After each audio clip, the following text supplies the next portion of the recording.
Classroom. अब हम sequence and series की नेक्स्ट वीडियो स्टार्ट कर रहे हैं।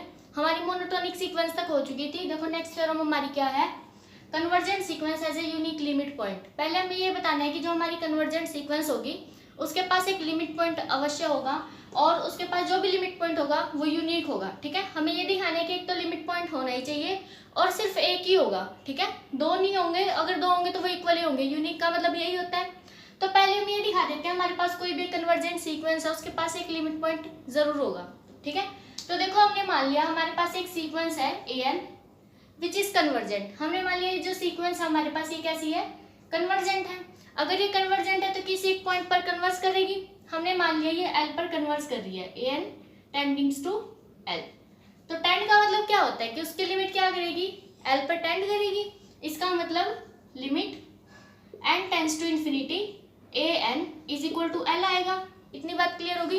अच्छा, जब हम डेफिनेशन लगाते हैं तो हम क्या कहते हैं, लिमिट का मतलब क्या होता है कि an का इस l से डिस्टेंस क्या आना चाहिए, लेस देन अपसाइलन। अपसाइलन क्या होता है, कोई भी एक ग्रेटर देन 0 नंबर होता है for all n greater than equal to m।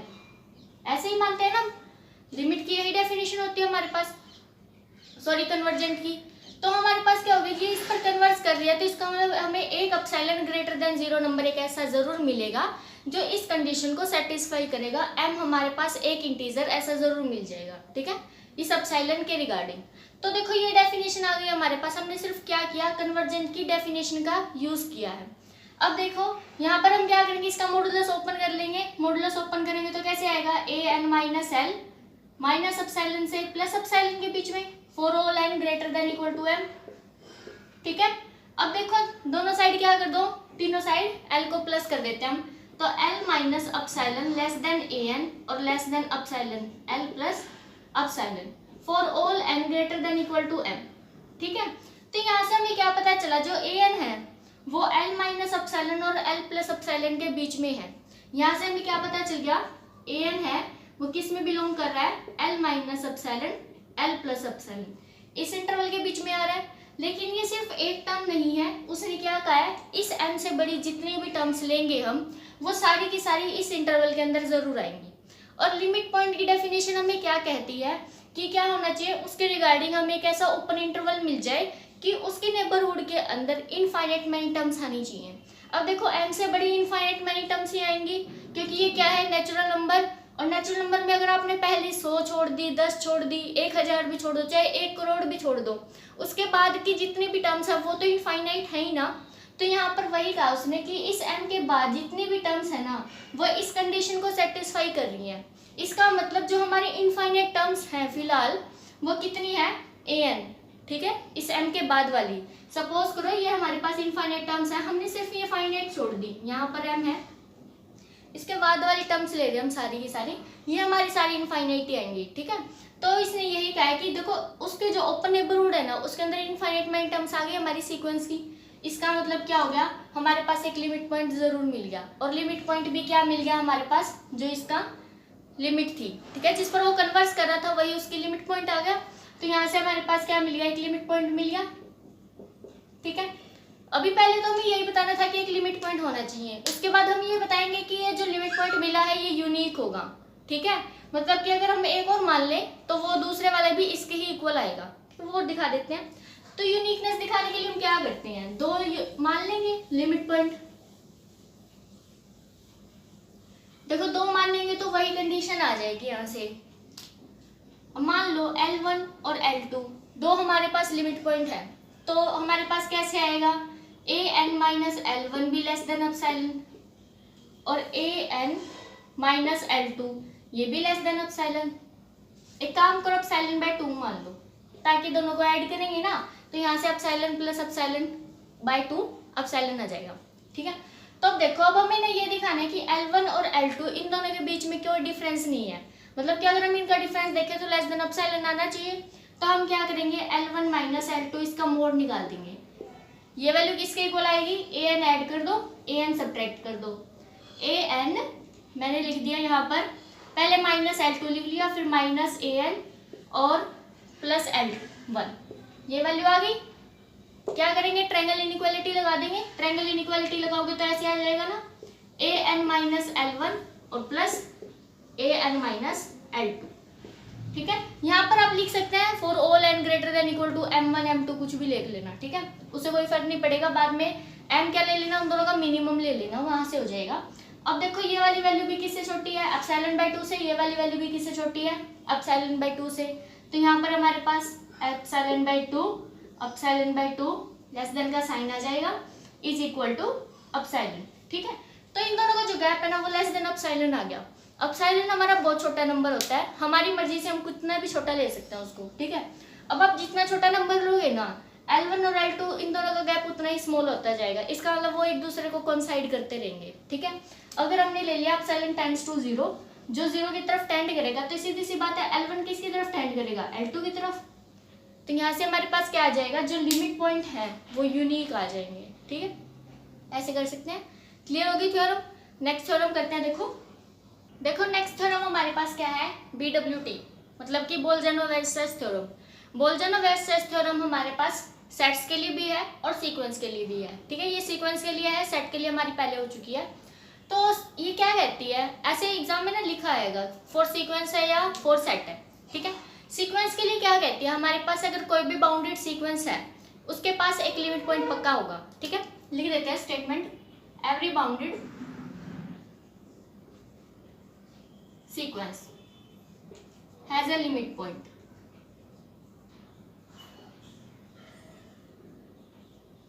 ठीक है, तो ये हमारी डेफिनेशन है, मतलब कि इसकी स्टेटमेंट है। अब हमने प्रूफ करना है कि अगर हमारे पास कोई भी बाउंडेड सीक्वेंस होगी उसके पास एक लिमिट पॉइंट पक्का होगा। ठीक है, इतनी बात क्लियर होगी। तो देखो हमने एक सीक्वेंस मान ली, सपोज करो an है हमारे पास सीक्वेंस, ये बाउंडेड सीक्वेंस है। बाउंडेड सीक्वेंस होने का मतलब क्या होता है कि उसका जो रेंज का सेट आएगा वो हमेशा कैसा होगा, बाउंडेड होगा। क्योंकि हमने क्या करना है, देखो बोल्जनो-वेरस्ट्रैस थ्योरम है वो हमारी सेट के लिए हो चुकी है, तो हम सेट के रिगार्डिंग ही देखेंगे। जो इसका रेंज आएगी ना, हमने मान ली इसकी रेंज है, सपोज करो R मान ली, तो रेंज का जो भी ये सेट आएगा वो कैसा आएगा, बाउंडेड। क्योंकि हमारे पास जो सीक्वेंस दे रखी है वो कैसी दे रखी है, बाउंडेड दे रखी है, तो इसकी रेंज बाउंडेड होगी। बाउंडेड होने का मतलब ये नहीं है कि सीक्वेंस कैसे बाउंडेड है, हम उसकी रेंज पे बात करते हैं। ठीक है, बाउंडेड होने के लिए, तो इसका मतलब उसकी रेंज बाउंडेड है। अब देखो बाउंडेड होने के लिए दो चीज हो सकती है, सपोज करो फाइनाइट होगी या फिर इनफाइनाइट भी हो सकती है। ठीक है, अगर मैंने ये सेट ले लिया 0, 1/2, मान लो 1 ले लिया, 1, 1/2, 1/3, 1/4, ऐसे चल रही है। ठीक है, ऐसे चल रही है, तो हमें पता है कि ये वाली जो सीक्वेंस है ये 1 से लेकर और 0 तक जाएगी, ऐसे जाती है। अब ये जो सेट है ये हमारा वैसे तो बाउंडेड है लेकिन इनफाइनाइट हो गया। ठीक है, ऐसे हो सकता है या फिर ऐसे हो सकता है, सपोज करो -1, 1, -1, 1, -1, 1, ऐसे चल रही है। तो इसकी जो रेंज आएगी वो क्या आएगी, -1 और 1 ही आएगी। अब ये फाइनाइट हो गया है ना, तो यहाँ पर देखो रेंज फाइनाइट भी हो सकती है, इनफाइनाइट भी हो सकती है, तो दोनों केस लेंगे हम, ये वाली भी और ये वाली भी। ठीक है, पहले हमने मान लिया कि फाइनाइट है, सपोज करो इस तरह की है। जरूरी नहीं है कि 2 पॉइंट ही मिले, 3 भी मिल सकते हैं, 4 भी, चाहे 100 मिल जाए, लेकिन फाइनाइट मिलने चाहिए। तो सबसे पहले हमने मान लिया कि जो हमारी रेंज है ना वो फाइनाइट है, रेंज इज फाइनाइट। अब देखो फाइनाइट है, फाइनाइट का मतलब क्या होता है कि उसके अंदर है ना कम से कम एक एलिमेंट ऐसा जरूर होगा जो इनफाइनाइट टाइम्स आ रहा है, तभी तो वो उसको फाइनाइट बना रहा है ना। क्योंकि देखो हमारी जो सीक्वेंस है ना वो इन्फिनिटी तक जाती है, इतना हमें पता है। सीक्वेंस का मतलब क्या होता है, function from natural number two real number. ठीक है, तो हमें ये पता है, देखो उसकी जो टर्म्स आएंगी A1, A2, A3, A4 up to सोन, ऐसे चलती जा रही है वो। अब यहाँ से हमने क्या किया, हमने ये देख रखा है कि जो हमारी रेंज है ना वो फिलहाल फाइनाइट आ रही है, फाइनाइट आ रही है। तो क्या पता एक एलिमेंट ऐसा होगा कि जो बार बार रिपीट हो रहा है, जैसे कि मैंने अभी आपको लेके बताया था। सपोज करो मैंने 1, -1, 1, -1, 1, -1 ये लिया। अब आप खुद ही देखो यहाँ पर जो 1 है वो कितनी बार आ रहा है, इनफाइनाइट टाइम्स आ रहा है। जो -1 है वो भी कितनी बार आ रहा है, इनफाइनाइट टाइम्स आ रहा है। इसका मतलब तभी तो ये सीक्वेंस कैसी हुई, बाउंडेड हुई। ठीक है, कम से कम एक नंबर कैसा होगा जो इनफाइनाइट टाइम्स रिपीट हो रहा होगा in the case of finite. ठीक है, ऐसे ले सकते हैं हम, मान लो 1, 0। ठीक है, फिर मैंने 1/2, फिर 0, फिर 1/3, फिर 0, 1/4, फिर 0, ऐसे ले रहे हैं। कैसे भी ले सकते हैं, मतलब जरूरी नहीं है कि मतलब एक को भी हम रिपीट कर सकते हैं, 2 को भी कर सकते हैं, अब 3 को भी करवा सकते हैं। 1, 2, 3 ले लिया मैंने, ऐसे ले लो। ठीक है। अब इसमें क्या होंगे, देखो 1 भी इनफाइनाइट टाइम्स आएगा, 2 भी, 3 भी, ऐसे ले सकते हैं। तो यहाँ से हमें ये पता चल रहा है कि जब हमारा रेंज फाइनाइट आ रही है ना, जैसे यहाँ पर क्या आ गई 1 2 3 फाइनाइट आ गई, तो इसका मतलब जो भी नंबर्स हैं उनमें से ना पक्का एक नंबर तो ऐसा जरूर होगा जो बार बार रिपीट हो रहा होगा। इतनी बात क्लियर होगी अब। अच्छा, अब देखो, अब हमने मान लिया कि कोई भी एक नंबर है वो इनफाइनाइट टाइम्स आ रहा है। सपोज करो एल है, वो एल ले लिया हमने। अगर एल इनफाइनाइट टाइम्स आ रहा है तो हमें क्या पता चल गया, अगर कोई भी सीक्वेंस है उसके अंदर अगर एक भी एलिमेंट इनफाइनाइट टाइम्स आ जाता है, अगर आप उसकी नेबरहुड बनाओगे तो खुद की नेबरहुड में तो वो पक्का आएगा। अगर मैंने इस एल की नेबरहुड बना दी L minus epsilon, L plus epsilon, ठीक है। अब इसके अंदर एल तो आएगा ना, है ना। तो इसका मतलब जो ये एल है ना, इसकी नेबरहुड में इनफाइनाइट टाइम्स आ रहा है। तो यहाँ से मुझे क्या पता चल गया, जो ये एल है ये क्या हो गया, इसका लिमिट पॉइंट हो गया। लिमिट पॉइंट का मतलब यही होता है उस पॉइंट की मैं नेबरहुड बनाऊं और उस सेट के इनफाइनाइट टर्म्स आ जाए। इसका मतलब जो हमारी सीक्वेंस है उसकी इनफाइनाइट टर्म्स आ रही है ना, ये एल खुद ही कितनी बार रिपीट हो रहा है, इनफाइनाइट टाइम्स रिपीट हो रहा है। इसका मतलब उस सीक्वेंस के पास कम से कम एक लिमिट पॉइंट पक्का हुआ, ठीक है। जरूरी नहीं है 2 भी हो सकते हैं, 3 भी हो सकते हैं, लेकिन हमने एक पे बात दिखानी है तो एक तो मिलेगा ना, एक तो रिपीट होगा ही होगा, पक्की बात है ये, ठीक है। तो यहाँ से हमें क्या पता चल गया कि एल है वो उसके पास क्या होगा, एक लिमिट पॉइंट। क्लियर हो गई बात। उसके बाद हम देखेंगे एल रेंज हो सकती है हमारी इनफाइनाइट। अच्छा, इनफाइनाइट होगी। अब हमारे पास कोई भी सेट है, ये आर है और ये कैसा है, इनफाइनाइट है, इनफाइनाइट है, और साथ में दे रखा है बाउंडेड भी है, ठीक है, बाउंडेड भी है। Infinite plus bounded. अब सेट वाली बोल्जर-नोवेस्टर थ्योरम लगा देते हैं। बोल्जर-नोवेस्टर थ्योरम फॉर द सेट्स क्या कहती है, अगर हमारे पास कोई भी इनफाइनाइट और बाउंडेड सबसेट है रियल नंबर का, तो उसके पास एक लिमिट पॉइंट पक्का होगा।